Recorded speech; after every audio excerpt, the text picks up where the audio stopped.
আসন্ন ঈদ ঘিরে চট্টগ্রামের কর্ণফুলী বাজারে সহনীয় রয়েছে পোলাওয়ের চাল, সেমাই, চিনি সহ বিভিন্ন নিত্যপণ্যের দাম। গত সপ্তাহ থেকে কমেছে তেলের সংকটও, তবে গত বছরের তুলনায় কিছুটা দাম বাড়তি এলাচ, কিচমিচ ও গুঁড়ো দুধের। বাজারে এসে সন্তুষ্ট অধিকাংশ ক্রেতা, তবে মাছ আর চালের দাম নিয়ে আছে ক্ষোভ। ভিতরে যায় পর্যন্ত আছে ঠিক আছে, আর সামনে নিয়ে আল্লাহ ভালো জানে। মোটামুটি রিজনেবল আছে।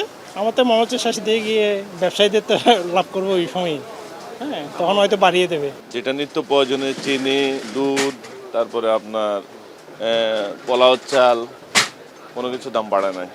আসল কাশ্মীরি মানেই স্মার্ট কাশ্মীরি, একটি তাসমিয়া কসমেটিক্স অ্যান্ড টয়লেট্রিজ লিমিটেডের পণ্য। ঈদ কেন্দ্র করে ময়মনসিংহের বাজারে জিরা, দারুচিনি, লং, মৌরি, ধনিয়া সহ সব ধরনের মশলার দাম চড়া। কেজিতে এলাচের দাম ছাড়িয়েছে ৫,০০০। এছাড়াও চিকন মসুরের ডাল ১৩০, মরিচের গুঁড়া ২৬০, হলুদের গুঁড়া ১৪০ টাকায় বিক্রি হচ্ছে।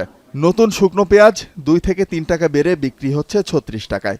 এছাড়া রসুন ১২০ টাকা আর আদা বিক্রি হচ্ছে ৮০ টাকা কেজিতে। বরিশালের বাজারে প্রকারভেদে কেজিতে ১০০ থেকে ৩০০ টাকা বেড়েছে মশলা জাতীয় পণ্যের দাম। সাপ্তাহিক ছুটির দিনে বরিশালের বাজারে ক্রেতাদের উপস্থিতি ছিল ব্যাপক। ঈদ উপলক্ষে দোকানে নানা ধরনের মশলা জাতীয় পণ্যের পসরা সাজিয়ে বসেছেন বিক্রেতারা। সপ্তাহ ব্যবধানে দারুচিনি ১২০ টাকা বেড়ে ৬০০ টাকা, লবঙ্গ ১২০ টাকা বেড়ে ২০০০ এবং গোলমরিচ ৩০০ টাকা বেড়ে ১৭০০ টাকায় বিক্রি হচ্ছে।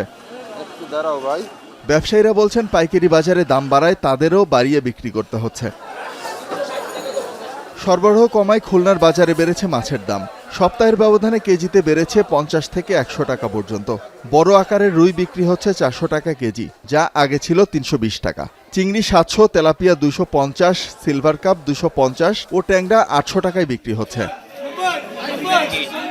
এদিকে শেরপুরের মাছ বাজারের অবস্থাও প্রায় একই। সপ্তাহের ব্যবধানে ৭০ টাকা পর্যন্ত বেড়েছে কার্প জাতীয় মাছের দাম। এছাড়া কেজিতে ৫০ টাকা বেড়ে গুলশা মাছ ৬০০ টাকায় আর ২০ টাকা বেড়ে ২০০ টাকায় বিক্রি হচ্ছে পাঙাশ মাছ। তবে সরবরাহ বাড়ায় কিছুটা কমেছে তেলাপিয়া ও পাবদা মাছের দাম। রমজানের ঈদকে সামনে রেখে নওগাঁয় সব ধরনের মুরগির দাম বেড়েছে কেজিতে ১০ থেকে ২০ টাকা পর্যন্ত। দেশি মুরগি বিক্রি হচ্ছে ৫৮০ থেকে ৬০০ টাকা, সোনালী ২৮০, ব্রয়লার ১৯০ থেকে ২১০ আর পাকিস্তানি বিক্রি হচ্ছে ৩২০ থেকে ৪০০ টাকায়। দাম বাড়ার কারণ হিসেবে খামারি সিন্ডিকেটকে দুষছেন খুচরা বিক্রেতারা। রমজানের বাকিটা সময় আর ঈদের কেনাকাটায় বাজারের দাম নিয়ন্ত্রণে প্রশাসনের নিয়মিত নজরদারি বাড়ানোর দাবি করছেন সাধারণ ক্রেতারা। শোভন মাহমুদ খান, এখন।